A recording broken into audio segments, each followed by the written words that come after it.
Vajaa vartti on ottelua pelaamatta, kun Wesley Sneijder antaa sinimustia Vaparin. Jälleen vaarallinen pallo luukulle. Juventus jatkaa hyvää puolustamistaan. Maicon vetää ja vetää takanurkkaan. Aivan upea volley.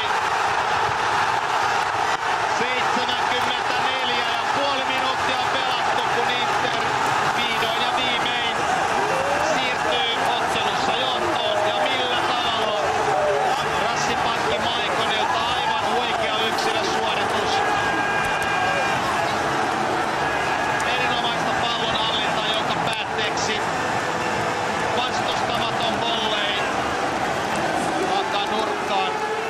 Maalintekijänä siis Maicon, numero 13. Tässä uudestaan Reidillä haltuun. Ja ei voi kuin ihailla. Reisi jalka, Reisi suoraan kuin futisjunnujen pomputtelu kilpailuista. Kunnes lähtee terävä tykitys takasivuverkkoon. Ja tällä kertaa Buffonilla ei minkäänlaisia mahdollisuuksia. Todella upea suoritus Maiconilta.